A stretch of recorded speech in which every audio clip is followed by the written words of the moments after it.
Pessoal, então, boa noite, né? A pastora Priscila já falou, meu nome é Ian.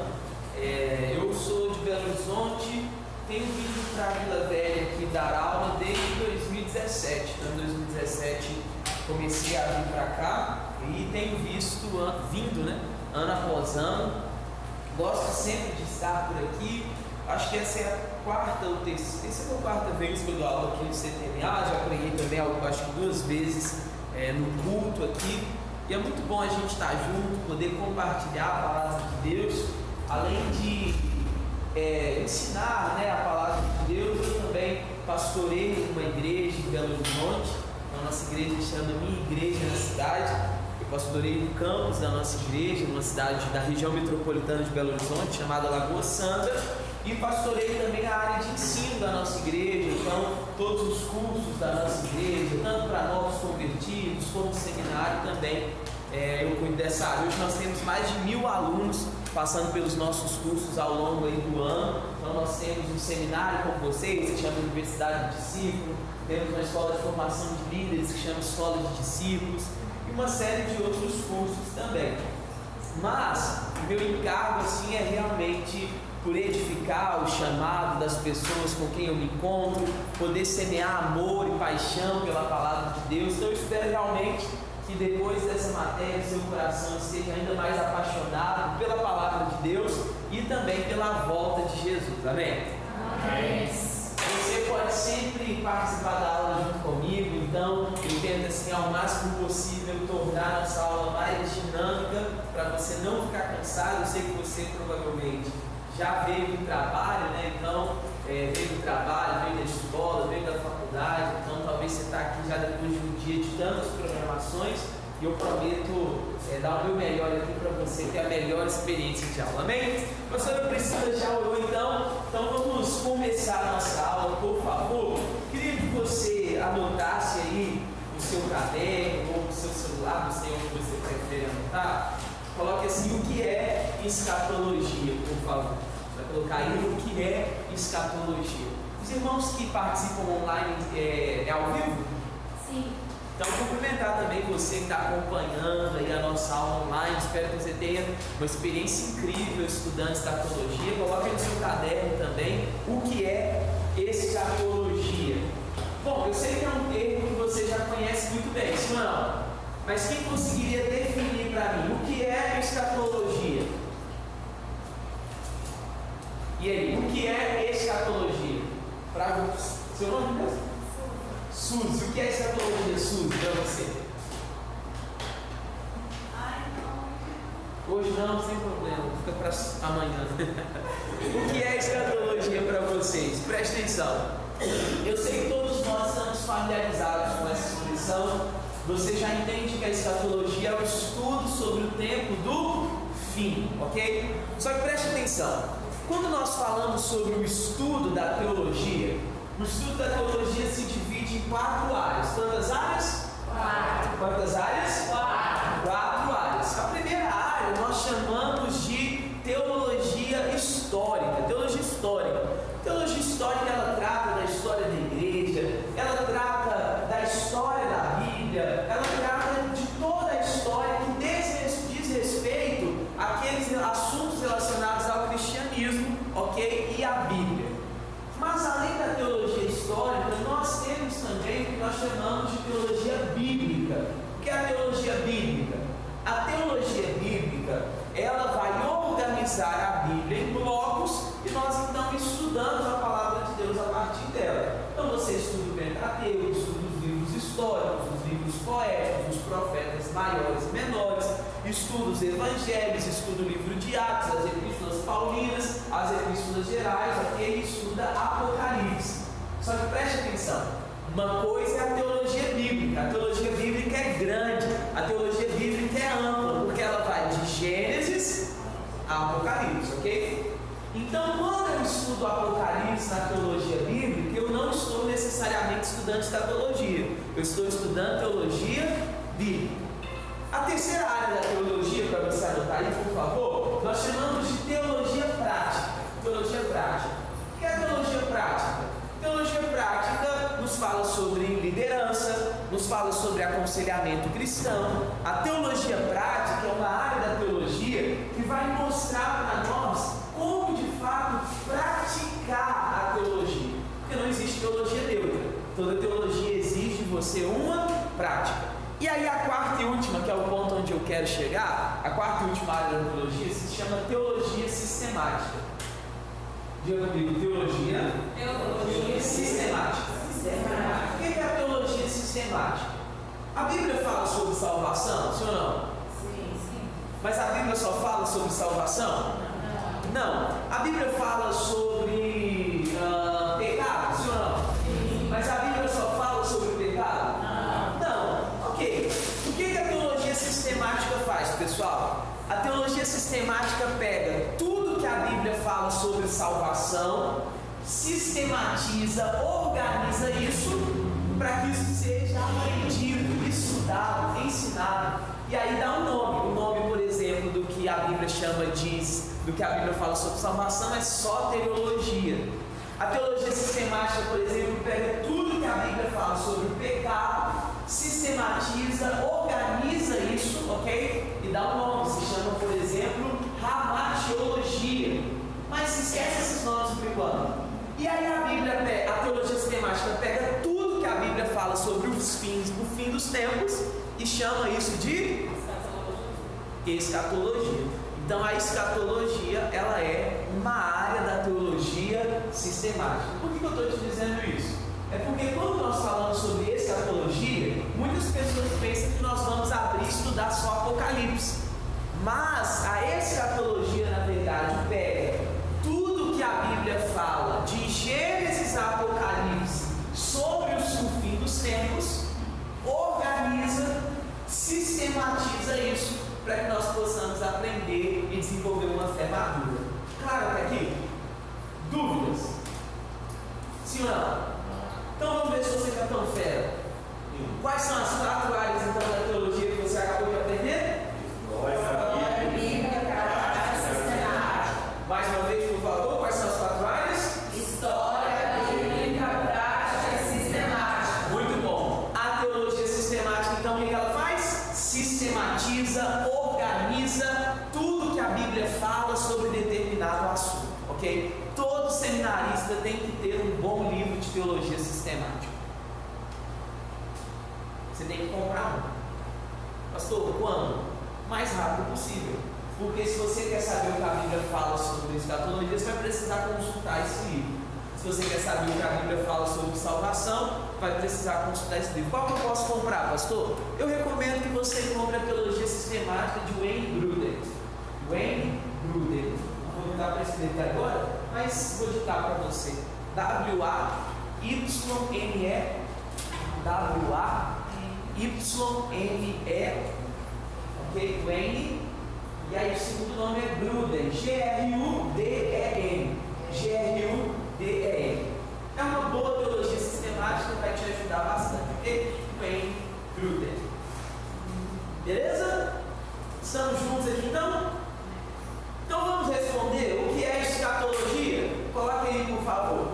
Escatologia deriva de 2 palavras do grego. 2 palavras. Escatos, que significa últimas coisas. Escatos, que significa últimas coisas, e logos, que significa estudo. Sempre que você vê a expressão logos em qualquer palavra, significa estudo, conhecimento, ok? Então, escatos somado com logos ou com logia, né? Nós temos o termo escatologia, que significa o estudo das últimas coisas, ok? Show? Conseguiram pegar? Beleza ou quer que eu repita? Mais uma vez, sem problema. Escatos, que significa últimas coisas, e logos, que significa estudo. Beleza? Foi? Então, somando essas 2 palavras, nós temos aí escatologia, que é o estudo das últimas coisas. Preste atenção, esse é um assunto muito resistido pelo diabo. Por quê? É porque o diabo, ele deseja esconder a derrota dele. Então a escatologia é um tema que as pessoas As pessoas têm medo até de ouvirem pregações sobre escatologia. As pessoas, na verdade, elas vivem como se Jesus ele não fosse voltar. Mas deixa eu resumir para você o final da história. No final, a gente ganha. Vai dar tudo certo. Pode parecer que as coisas caminham por um caminho difícil demais, problemático demais, mas no final, a Bíblia já prevê o que vai acontecer. Apocalipse diz que no final a gente ganha. A gente vai sofrer, nós seremos testados, enfim, mas no final nós já sabemos qual vai ser o fim de todas as coisas, amém? Só que preste atenção, todo comportamento ele é fruto de uma mentalidade, todo comportamento é fruto de uma mentalidade, ou seja, todo comportamento que nós temos, por detrás dele existe uma mentalidade que sustenta essa atitude, esse comportamento. Então, se nós não temos total clareza do tempo do fim, do que Deus espera de nós nesse tempo do fim, de qual é a resposta que como igreja nós devemos dar a Deus nesse tempo, então isso vai fazer com que muitos de nós tenhamos um comportamento que não é o adequado. Então eu não quero aqui apenas ensinar para você princípios teológicos, eu quero inspirar seu coração a que você viva um estilo de vida de alguém que realmente acredita que Jesus irá voltar. Porque eu temo nos nossos dias que muitos cristãos não acreditem que Jesus vai voltar. Pastor, como assim? Quando você olha a Bíblia, o Novo Testamento, você vai ver que a primeira carta foi escrita por volta do ano 50 e 51 depois de Cristo. E a primeira carta a ser escrita foi a carta de 1 Tessalonicenses e posterior então a carta de Gálatas. E quando você lê a carta de Tessalonicenses, apesar de ser a primeira carta do Novo Testamento a ser escrita, foi escrita até antes dos evangelhos, tá? Você percebe os irmãos já fazendo uma pergunta para Paulo: como que seria o tempo do fim? Como que seria o fim de todas as coisas, o retorno de Jesus? Como é que seria com aqueles que morreram no Senhor? Onde eles estão? Eu percebo então que a igreja, apesar de ser tão nova, ter 20 anos só desde o seu nascimento, eles já tinham uma preocupação extrema com a volta de Jesus.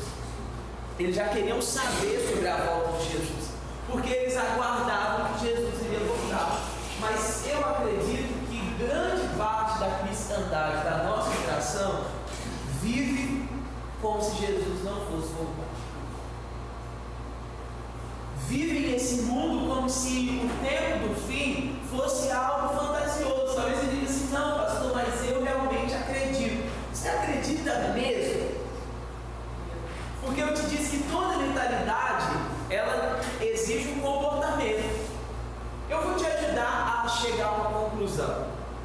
Imagine que hoje pela manhã Jesus tivesse aparecido para o pastor William, que é mais crente que nós aqui. Apareceu para o pastor William de manhã. Se fosse aparecer para alguém, seria o pastor. E ele apareceu para o pastor William pela manhã e falou assim: pastor William, olha, avisa para o pessoal da igreja viva, só para eles. Avisa que eu vou voltar hoje, que horas são agora? Deixa eu ver aqui. 8h01. Avisa por eles que eu vou voltar 8h10. E aí o pastor William então manda mensagem para vocês no grupo pela manhã: pessoal, olha, Jesus apareceu para mim pela manhã e ele vai voltar 8h10. Eu te pergunto, o que você faria? Presta atenção. Isso não pode acontecer porque ninguém sabe o dia nem a hora, tá? E Jesus não vai avisar para ninguém. Mas eu estou só aqui fazendo você refletir. O pastor William enviou então a mensagem. Eu te pergunto, nesse dia você trabalharia como trabalhou todos os dias anteriores? Nesse dia você iria para a faculdade como foi todos os dias anteriores? Nesse dia você iria pensar naquela viagem que você parcelou de 12 vezes? Você ia falar assim: nossa, olha só, eu estava com aquela viagem marcada, mas agora Jesus vai voltar. Você ia pensar assim: não, eu estou pagando aquela casa, aquele financiamento, eu precisava terminar de construir minha casa, e a viagem que eu tanto sonhei, e o casamento. Você não vai pensar em nada disso. Sabe o que você vai pensar naquele dia, se isso acontecer? Você pensaria assim: olha, eu preciso pegar o voo mais rápido que eu puder, para ir lá na casa dos meus pais e falar de Jesus para eles, porque eu nunca falei. Preciso ir lá na casa daqueles meus tios, daqueles meus amigos, para quem eu nunca falei de Jesus, eu preciso fazer isso agora. Preste atenção. Me responda com sinceridade. Ou melhor, não me responda. Responda para si mesmo. Você viveria o seu dia de forma diferente se você soubesse que Jesus ia voltar hoje? Com sinceridade. Responde para você. Nem mexe a cabeça para eu não te julgar. Preste atenção. Se a sua resposta é sim, você está vivendo sua vida do jeito errado. Porque você deveria viver todos os dias como se Jesus fosse voltar naquele dia. Então, se você diz assim, não, eu não trabalharia, então você está trabalhando no lugar errado. Você está trabalhando por dinheiro e não por propósito. Se você diz, não, eu não iria para a faculdade naquele dia, então você está estudando para ter dinheiro, um título e não para cumprir o propósito de Deus. Você está conseguindo entender? Você deveria viver todos os dias como se fosse o último. Porque talvez pode ser. Talvez Jesus volte para mim daqui a pouco. Talvez Jesus volte para você, ou talvez Jesus volte para todos nós. Então você deveria viver todos os dias como se fosse o último. Então eu pergunto para você, depois dessa reflexão, você realmente crê que Jesus está voltando? Ou melhor, que Jesus vai voltar? Pastor, eu creio, mas a sua vida reflete isso. As suas prioridades refletem isso. De alguém que realmente crê que Jesus vai voltar. Eu quero começar então essa aula provocando você a pensar nisso. Porque falar de escatologia tem um problema. Sabe qual é o problema? Quem tem mais luz tem mais responsabilidade. Como assim? Quando você ouve sobre algo, você se torna indesculpável. Depois de você ouvir essa aula aqui durante essas 2 semanas, você se tornará indesculpável. Você não vai poder dizer eu não sabia. Você não vai poder dizer não, Senhor, eu não entendi. Porque a partir de agora você vai entender. Você vai saber. E quem tem mais luz tem mais responsabilidade. Amém? Claro? Vamos fechar então essa introdução? Vocês já querem ir para casa? Vou continuar. Só falar algo rapidinho, não vou atrapalhar o senhor. Você estava falando aí, é tão sério. Eu vou falar por mim, uma experiência. Eu tinha uma péssima mania de fazer uma brincadeira. O senhor me repreendeu, falava bem assim, eu vou comprar isso daí, eu vou parcelar até a volta de Cristo. Aí teve um dia que o senhor falou comigo, eu não gostei, não sei se você está falando isso. Na hora eu me calei, sabe? São coisas que a gente fala brincando, a gente não está brincando, mas é como se a gente estivesse desacreditando, o senhor está entendendo? Claro, é verdade. Isso que o senhor está falando Porque o comportamento é fruto de uma mentalidade. Sim. Mas eu tenho uma tese, qual é o seu nome mesmo? Raquel, eu tenho uma tese. Você comprar alguma coisa, você compra parcelar bastante. Para quê? Se Jesus voltar agora, o anticristo que paga. Gostei. Gostei essa, gostei. Você divide bem e aí você deixa a conta para ele. Mas vamos lá, então, para a gente avançar então e entender a escatologia. Anote aí, por favor, as dispensações. Primeira coisa que nós precisamos entender quando falamos sobre escatologia, então, são as dispensações.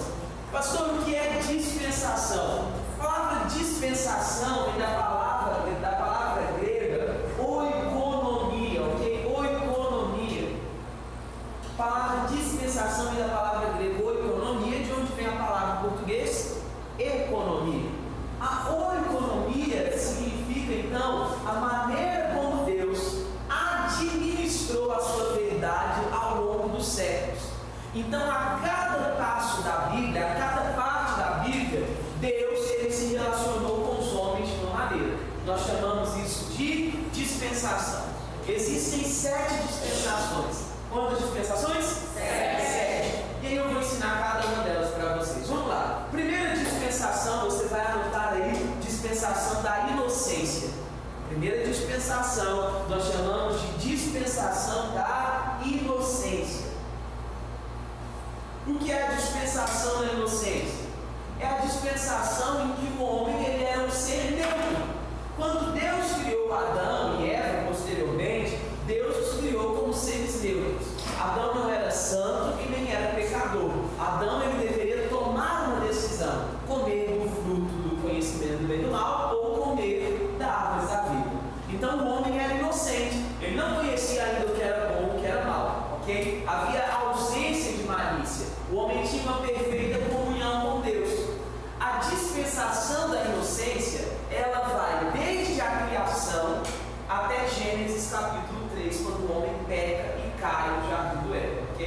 Então, Gênesis capítulo 1, verso 26, até Gênesis capítulo 3, quando o homem cai e peca. Ok? Essa é a primeira dispensação. Esse momento, Deus então lidava com os homens como um ser que era inocente. O homem não sabia o que era mal. O homem não discernia por si mesmo o que era mal, ok? Todo conhecimento do homem do que era bom, do que era mal, estava em Deus. A segunda dispensação, nós chamamos de dispensação da consciência. Diga comigo, dispensação da consciência. O que é a dispensação da consciência, meus irmãos? Esse é o período que vai de Gênesis capítulo 3 a Gênesis capítulo 7.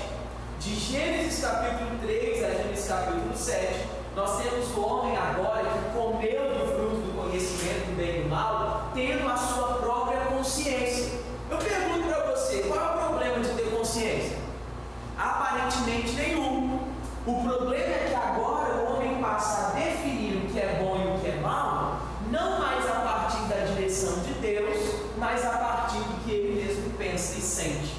E aí em Gênesis capítulo 4 você encontra Caim julgando que matar Abel era a atitude certa a tomar, para você compreender. Então a dispensação da consciência é o momento em que agora o homem ele passa a ter conhecimento daquilo que é bom e daquilo que é mal, mas com base na sua percepção humana e caída.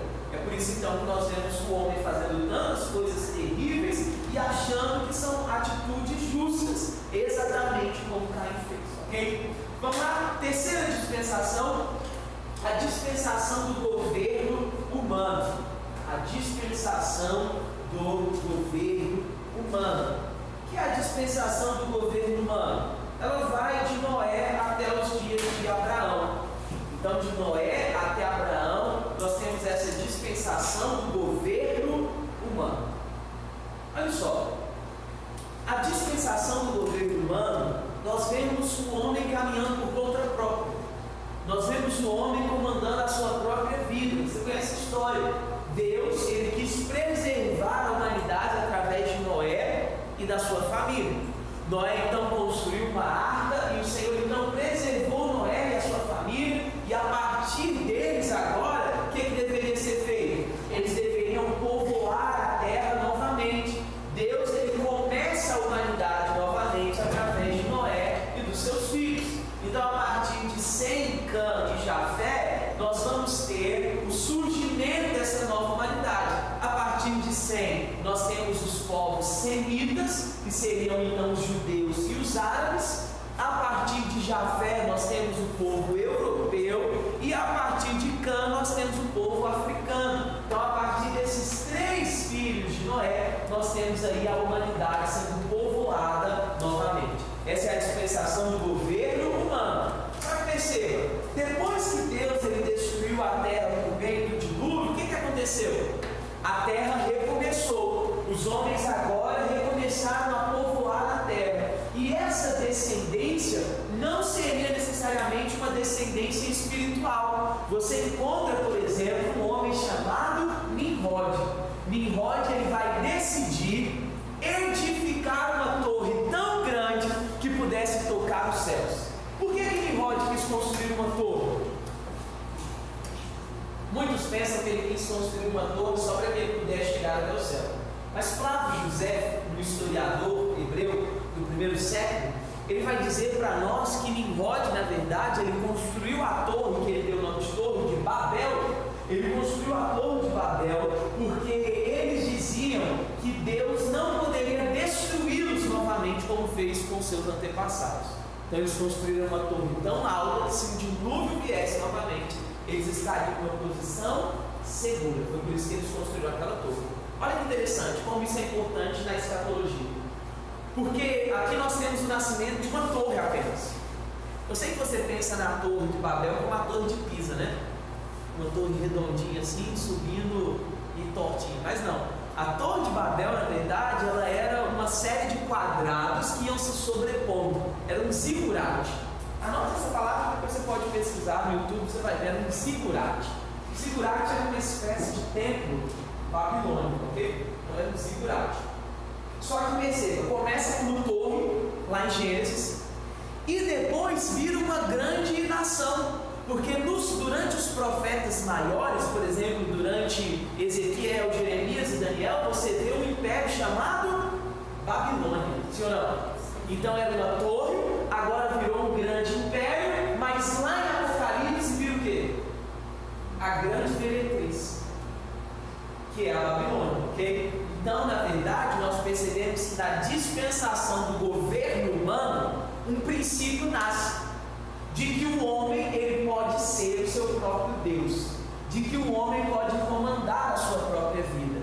Inclusive é nessa dispensação que nasce a idolatria, a partir da Babilônia. Como que a idolatria nasceu? Você já se perguntou isso? Como que a idolatria surgiu? Vou te contar.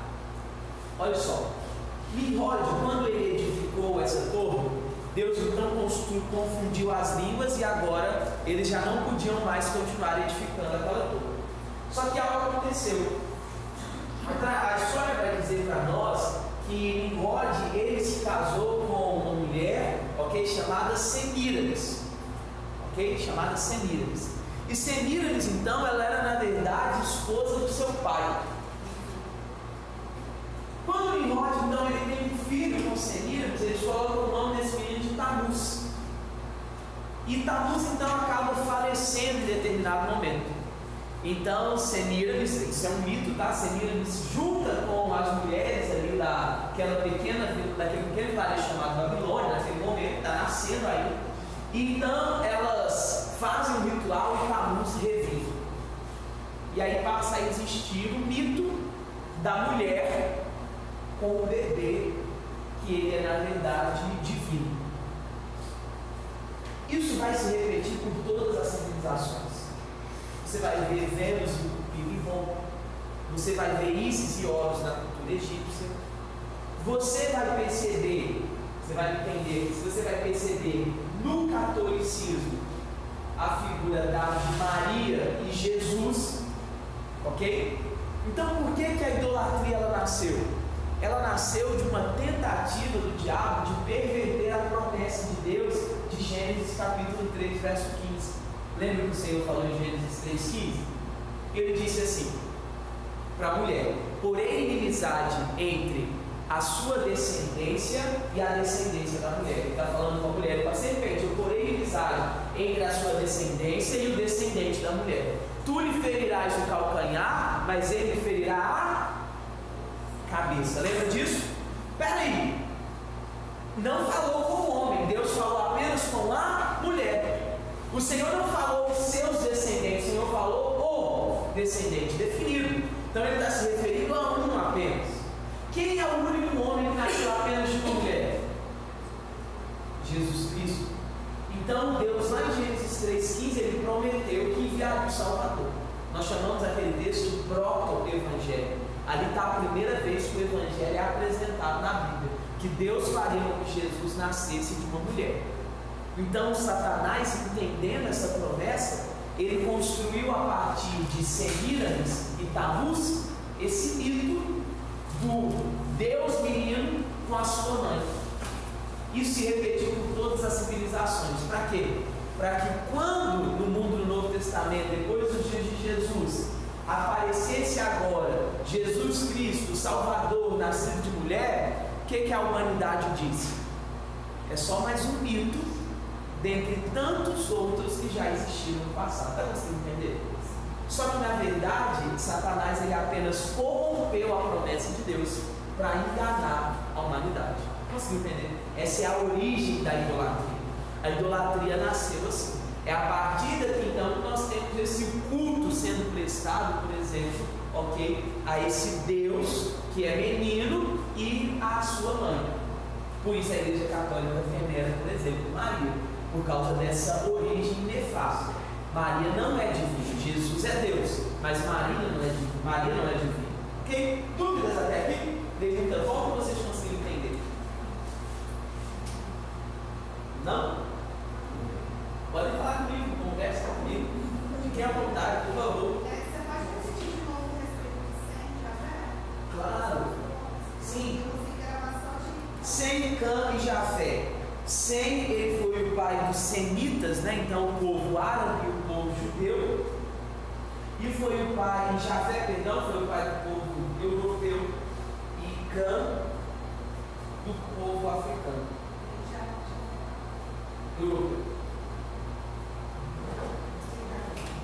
Beleza, pessoal, vamos lá, vamos continuar nas dispensações. Não quero bagunçar a cabeça não, né? Você continuar entendendo. Vamos lá. Quarta dispensação, a dispensação da promessa. O que é a dispensação da promessa? A dispensação da promessa, ela vai desde Gênesis capítulo 2, quando Deus chama Abraão, ok? Até os dias de Moisés. Então a dispensação da promessa vai de Gênesis capítulo 12 com Abraão até os dias de Moisés. Na dispensação da promessa, Deus ele fez uma promessa para Abraão. O Senhor prometeu para Abraão uma terra. O Senhor disse: olha, eu vou dar para vocês uma terra. Deus prometeu também para Abraão redenção. Então o Senhor disse: em ti serão benditas todas as famílias da terra. Mas o Senhor também prometeu para Abraão numerosos descendentes. O Senhor disse para Abraão que dele então descendentes. E Deus, é claro, cumpriria a redenção e numerosos descendentes. Essa terra é o que? Jerusalém, sim ou não?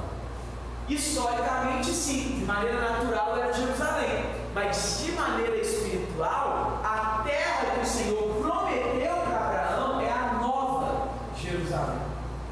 Então Jerusalém é um cumprimento natural dessa promessa, porque a promessa de Deus mesmo para Abraão é uma terra que era a verdade espiritual, que é a nova Jerusalém. Então Abraão ele aguardava de Deus essa cidade que tem fundamentos, que é a nova Jerusalém. Depois da dispensação da promessa, nós temos agora a dispensação da lei. Anote aí, quinta dispensação, a dispensação da lei. O que é a dispensação da lei? A dispensação da lei, meus irmãos, é o momento que Deus, através de Moisés, no Monte Sinai, vai dar a lei para o povo de Israel. Até então, eles não tinham lei. Pastor, eles tinham padrões e regras? Tinham, por meio daquilo que era passado de pai para filho, mas eles não tinham uma lei escrita. A lei só vai ser escrita quando Moisés sobe ao Monte Sinai e então ele recebe de Deus as tábuas com os mandamentos. Eu sei que você pensa nas tábuas como uma tábua grande, sim ou não? Seja sincero, sim ou não? Mas era uma tábua pequenininha, né, irmão? Por que a gente sabe que era pequena? Porque isso acontecia em outras civilizações, para escrever as leis em tábuas, e também porque um homem sozinho não conseguiria carregar 2 tábuas de pedra gigante do alto de uma montanha. Então eram tábuas pequenas, e nessas tábuas estavam escritos os mandamentos de Deus. Você sabe que ele quebra, né, as primeiras tábuas, e depois Deus então dá para ele uma nova tábua com os mesmos mandamentos, ok? Beleza? Claro até aqui? Estamos juntos? Sexta dispensação, então, por favor, nós chamamos de dispensação da graça. Dispensação da graça. E é a dispensação em que nós estamos hoje. A dispensação da graça começou quando Jesus Cristo, ele ressuscitou e foi assunto aos céus em Atos capítulo 1. Então a dispensação da graça começou ali. Ok? E a dispensação da graça vai durar até o momento em que Cristo voltar para buscar a sua igreja. Então a dispensação da graça, repetindo, começou quando Cristo foi assunto aos céus e assentou-se à direita da majestade das alturas, e ela vai terminar quando o Senhor Jesus vier para nos buscar, ok? A dispensação da graça então mostra para nós que esse é o tempo em que a porta de salvação está aberta. Todos os homens podem crer, todos os homens podem receber Jesus, todos os homens podem ser salvos. A Bíblia diz para nós que enquanto é dia, todo mundo pode trabalhar, mas quando a noite chega, ninguém mais trabalha. Então o dia é exatamente essa dispensação em que nós estamos, a dispensação da graça. Esse é o tempo em que os homens podem crer em Cristo e serem salvos. Mas quando Cristo voltar uma segunda vez, a dispensação da graça ela vai se encerrar. Preste atenção. A dispensação da graça vou escrever aqui, vai ficar mais fácil para você entender.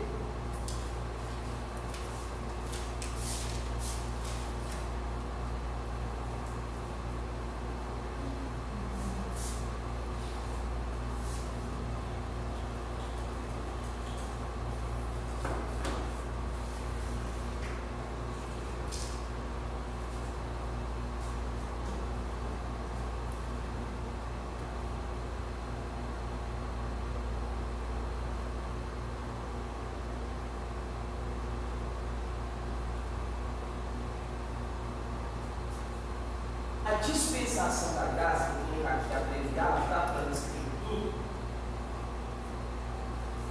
Ela começou quando? Quando Cristo foi ao céu. Quando Cristo foi assunto ao céu, em Atos capítulo 1. Ok. Ela vai durar até quando? Preste atenção. Depois da dispensação da graça, nós temos ainda durante ela, ok? Nós temos aqui o que nós chamamos de arrebatamento.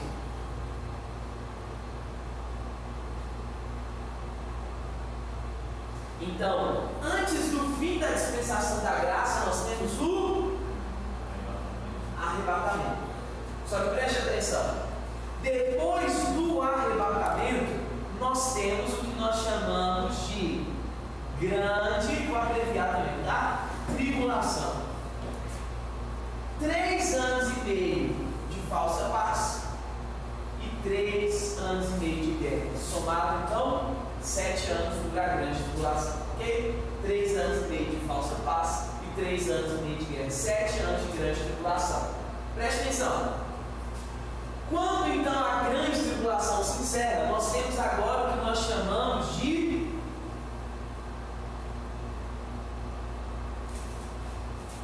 milênio. O que é o milênio? Um período de 1000 anos. Aqui se encerra a dispensação da graça e começa uma nova dispensação, que é a última, chamada de dispensação do reino. Então olha só, a dispensação da graça vai até o início do milênio. Quando começar o milênio, termina a dispensação da graça e começa a dispensação do reino. Pastor, o que é a dispensação do reino? É um tempo em que Cristo estabelecerá o seu reino sobre toda a terra. Os homens se dobrarão diante dele não voluntariamente. Todos terão que reconhecer que ele é Senhor sobre todas as coisas. Paulo fala isso em Filipenses capítulo 2. E Paulo diz que Cristo recebeu um nome que está acima de todo nome, para que ao nome de Jesus se dobre todo o joelho do que estão nos céus, na terra e debaixo da terra, e toda língua de Jesus veio como cordeiro. Mas quando ele vier uma segunda vez, ele virá como o leão. Ele virá como um poderoso general, ok? Cavalgando para vencer. Então fica ligado aqui. O que eu estou dizendo isso para vocês? É para que você entenda que depois do arrebatamento ainda vai haver salvação. Durante a grande tribulação ainda terá pessoas sendo salvas. A dispensação da graça só encerra quando o milênio começar. É a partir daí que ninguém mais poderá ser salvo. Mas até o começo do milênio, os homens poderão ouvir a mensagem do Evangelho e poderão receber Jesus. Ok? Pastor, eu estou conseguindo entender, mas eu estou vendo tudo ainda superficialmente. É claro, porque essa é a nossa primeira aula, mas isso vai ficar cada vez mais claro. Mas você precisa já entender essa lógica aqui. Essa é a única crença? Não. Eu vou mostrar para vocês depois outras percepções sobre isso. Mas essa é a minha crença e é também ali uma das crenças mais difundidas hoje, ok? Nessa ordem: arrebatamento, grande tribulação e o milênio. Beleza? Claro até aqui? Sim. Vocês estão caladinhos assim mesmo? Vocês estão no primeiro dia? Primeiro dia? Quero ver amanhã. Que horas vai ter lá, pastor? 8h45. Pastor, eu tenho uma pergunta. Nessa dispensação do reino, todos se dobrarão diante de Deus, involuntariamente, né? Mesmo isso acontecendo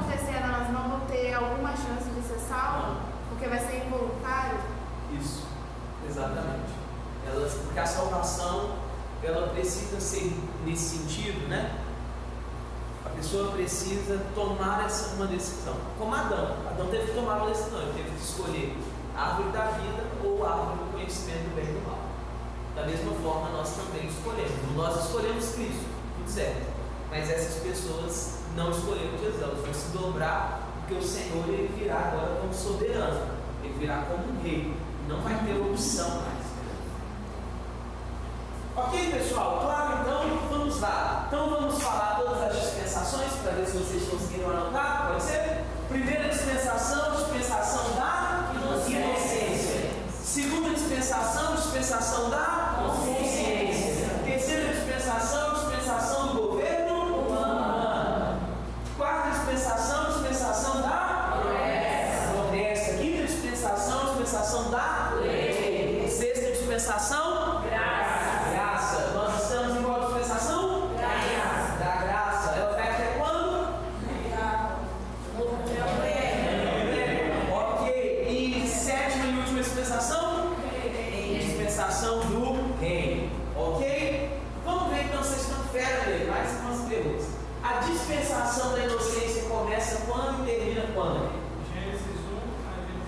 Gênesis 1 a Gênesis 3, muito bom. A dispensação da consciência começa quando e termina quando? Gênesis 3 e Gênesis 7, ok. A dispensação do governo humano começa quando e termina quando? De Gênesis 7 a 12 ou de Noé a Abraão. Ok, a dispensação da promessa até os dias de Moisés. Gênesis 12 que é Abraão até os dias de Moisés. Ok? A dispensação da lei de Moisés até Cristo. Ok? Então de Moisés até Cristo. A dispensação da graça, Atos 1, quando Jesus foi assunto aos céus até o reino. Beleza? Já pode fazer até prova então. Vamos lá, vamos avançar, pessoal.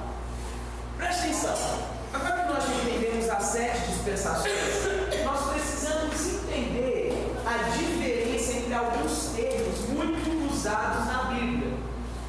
Nós precisamos entender a diferença entre salvação e vida eterna e reino de Deus e recompensa. Vou apagar aqui para escrever, ok?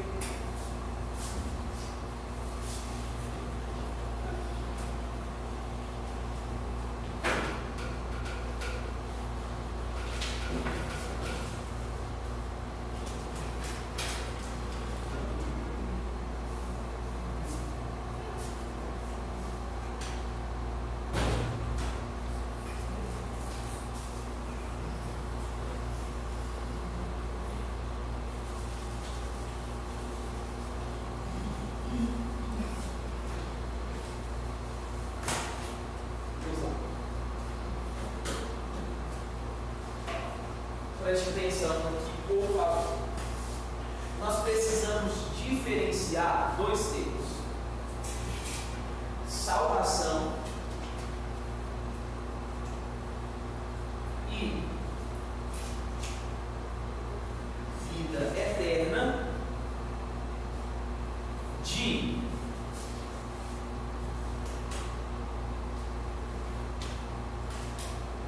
galardão ou recompensa, tá?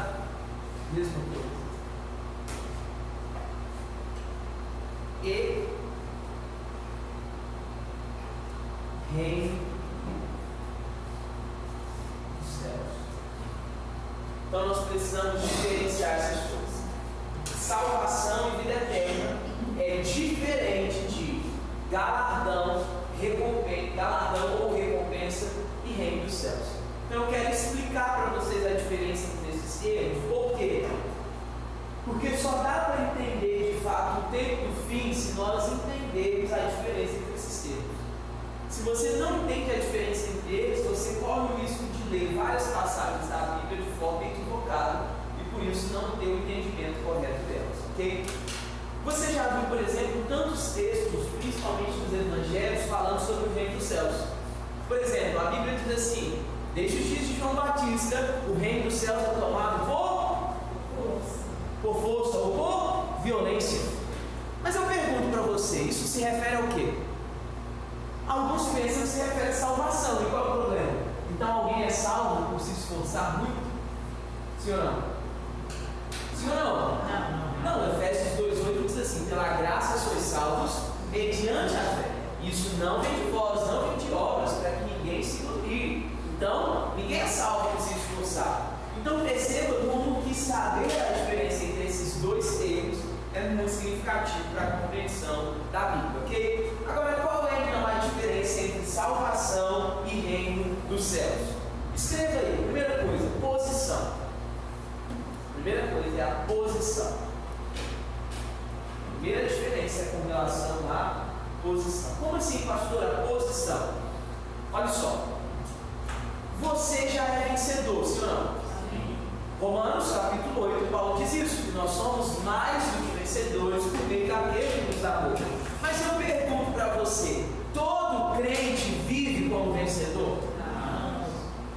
Quando eu digo viver como vencedor, eu não estou falando dele ser rico, não tem nada a ver com isso, tá? Eu estou falando, na verdade, de alguém que cumpre a vontade de Deus, de alguém que anda em fé, que anda em santidade, que cumpre o propósito de Deus para a vida dele, que experimenta dos poderes, do reino vindouro. Esse é aquele crente que é de fato e vive como vencedor. Todos os salvos são mais que vencedores, a Bíblia já diz isso. Mas nem todos os salvos vivem como vencedores. Legalmente você está em uma posição de vencedor. Entretanto, todavia, nem todos nós vivemos de fato como vencedores. Preste atenção. Aí é que nós entendemos então a primeira diferença. A salvação, ser vencedor é uma posição. Mas no reino dos céus, ser vencedor é uma recompensa. Deu para entender? Na salvação, ser vencedor é uma posição que você ocupa. Mas no reino dos céus só vai ser considerado como vencedor aquele que fez a vontade de Deus enquanto viveu nesse mundo. Ou seja, nem todos que estarão diante de Deus na eternidade estarão diante de Deus como vencedores. Não dá para você pensar que o apóstolo Paulo vai ser recebido e celebrado da mesma forma como Joãozinho, que nunca se preocupou em fazer a vontade de Deus. Paulo foi chibatado, Paulo foi torturado, quase morreu. Uma vez recebeu o máximo de chibatadas e só não recebeu mais uma, porque senão ele morria, de tanto que tinha apanhado. Não dá para pensar que Estevão vai ser recebido da mesma forma que o Zé das Couves, que nunca se preocupou em amar a Deus, ele era um frequentador de culto, nunca se importou em fazer a vontade de Deus. Eles terão tratamentos diferentes. Os dois são salvos? Sim. Os dois são vencedores dessa vida? Sim. Mas no reino dos céus, um será recompensado e o outro não. Claro até aqui?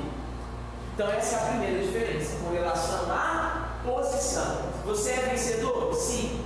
Mas se eu pergunto, você vive como um crente vencedor? Um crente vencedor vive longe do pecado. Um crente vencedor vive longe da impureza. Um crente vencedor, ele faz a vontade de Deus na geração dele. Então você é vencedor porque está em uma posição, mas precisa manifestar o caráter do vencedor. Jesus não dará recompensa para todos, ele dará recompensa para os vencedores. Vamos avançar? Segunda diferença, a forma como ele é adquirido. A forma como é adquirido. Se a primeira diferença é a posição, a segunda diferença é a forma como é adquirido. Como que alguém pode ser salvo? Pela graça, mediante a fé. Essa é a única resposta que você sempre tem que dar para essa pergunta, tá? Como alguém pode ser salvo? Pela graça, mediante a fé. Não tem uma outra resposta. Não, ele vai fazer isso. Não, primeira coisa, pela graça, mediante a fé. Qualquer pessoa só pode ser salva pela graça, mediante a fé. Mas como alguém pode reinar com Jesus? Pelas obras. Enquanto a salvação é pela graça mediante a fé, o reinar com Cristo, a recompensa, ele é pelas obras. Você foi salvo pela graça, você apenas confessou Jesus e você então passou por essa experiência de porta. A salvação é uma experiência de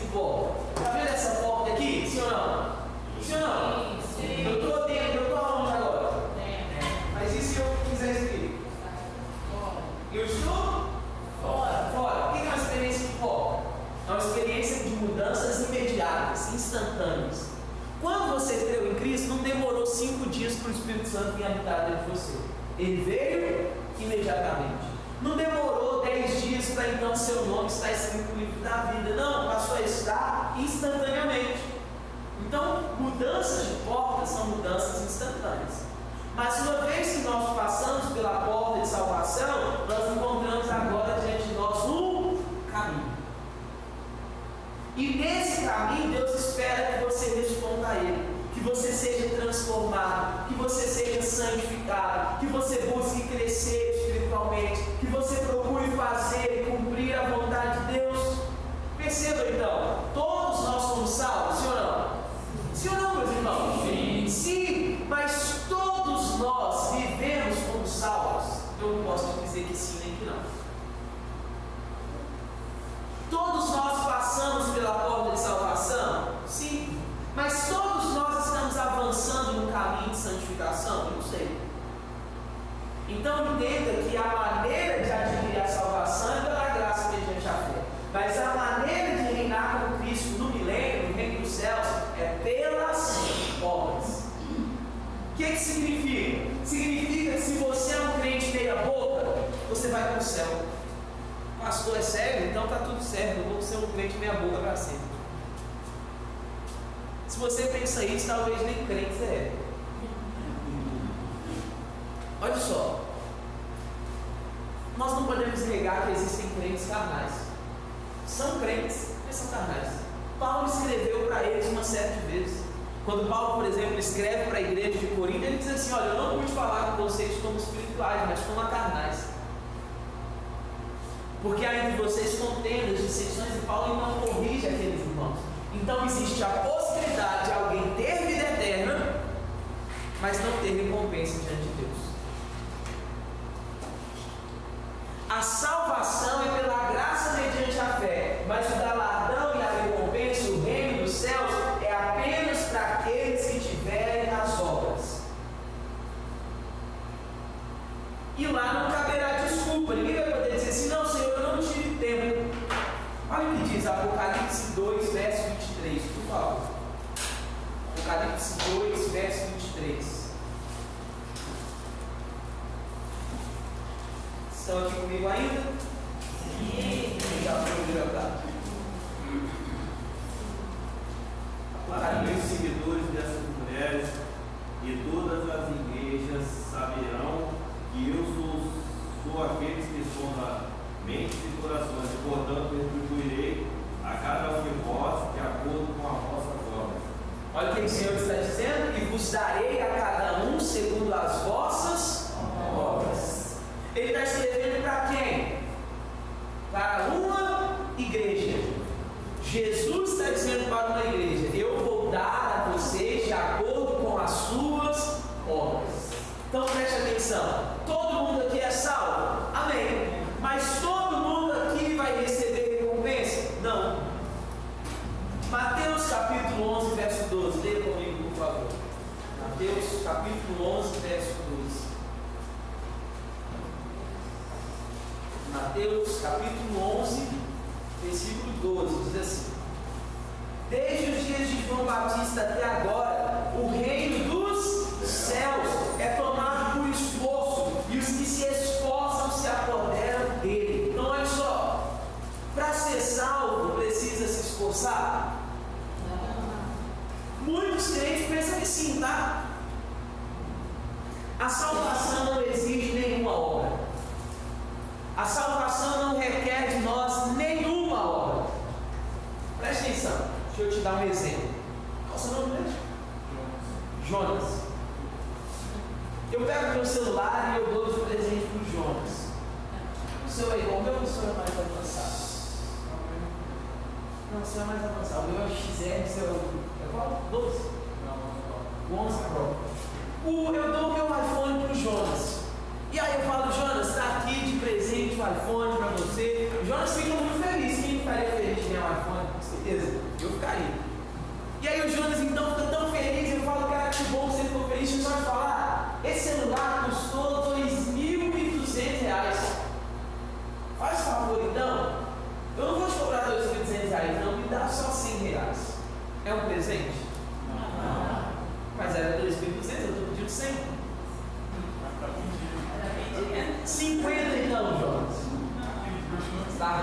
negociação. 25. Por um iPhone de 2.200 não é presente? R$1. E se eu pedir então 1 centavo, que nem existe mais? Existe ainda? 1 centavo então. E aí? Por que não? Você está respondendo bem?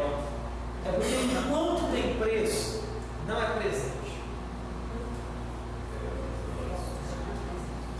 Se Jesus disse, Paulo disse que a salvação é pela graça mediante a fé, não vem de vós, não vem de obras, para que ninguém se glorie.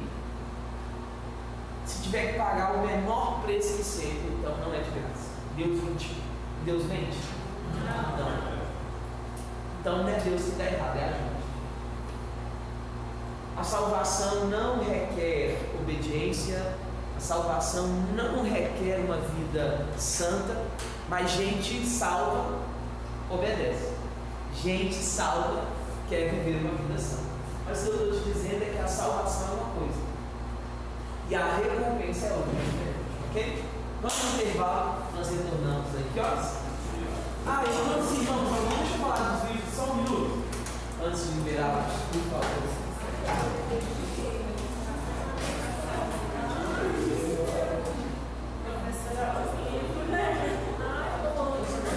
Olha só peço para vocês 1 minuto da atenção de vocês para eu falar dos livros.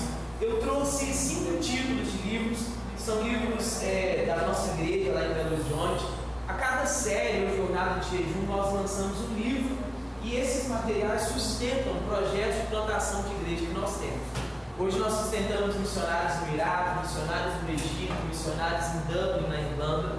E esses livros, todo o dinheiro da venda deles é direcionado exclusivamente para o sustento desses projetos de plantação de igreja e para os desafios que nós temos como igreja local. Eu trouxe esse livro, Ministros da Nova Aliança. Esse livro é muito legal, ele fala sobre a diferença entre lei e graça e a diferença entre o ministério de Cristo e o ministério de Moisés. Então você está na Nova Aliança, mas como você pode ser um ministro de fato da Nova Aliança, ok? Isso que eu acabei de ensinar para vocês, por exemplo, você vai aprender mais nesse livro. Esse livro novo, de novo, é um livro que foi lançado esse ano.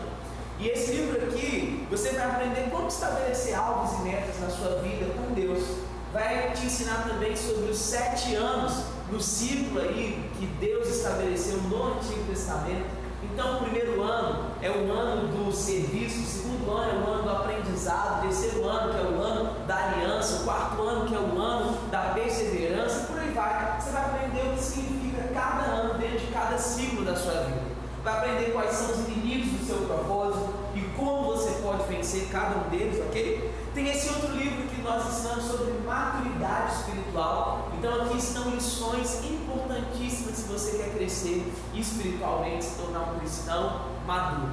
Não é uma forma para você crescer, tá? Mas são lições que vão te ensinar a como você pode cooperar com Deus e se tornar um crente maduro espiritualmente. Esse outro livro é Favorecidos, por isso esse guarda-chuvazinho aqui, ok? Esse guarda-chuva representa isso, você está debaixo do favor de Deus. A chuva do céu vai vir sobre a sua vida. Nesse livro nós falamos sobre como desfrutar do favor de Deus de forma abundante na sua vida. O que pode impedir o favor de Deus? Porque Ele já está sobre você, mas o que pode impedir você de desfrutar dele? E esse é o último livro que foi lançado esse ano, que é o livro Perdoados. Esse livro, nosso pastor, o pastor Pedro, ele ensina sobre o perdão de Deus de uma forma assim que eu tenho certeza que você ainda não viu. Vai ser muito legal você poder ler e ser edificado. Confissão de pecados na Nova Aliança, o que a Bíblia diz? Arrependimento, o que a Bíblia ensina? Como vencer o pecado, como encerrar o ciclo do pecado na sua vida. Tudo isso você vai aprender nesse livro aqui, amém? Esses livros pequenos, qualquer um deles, que você queira levar é R$20, e os livros grandes, eles são R$30. Não sei se você tem costume de comprar livros por aí, mas se você tem costume, você sabe que a gente está vendendo realmente um preço bem acessível. Você pode dividir de 6 vezes no cartão de crédito, a gente aceita Pix também. Pode levar todos os vídeos de 6 vezes no cartão de crédito. Se você levar todos, eu até te dou um desconto. Bora lá!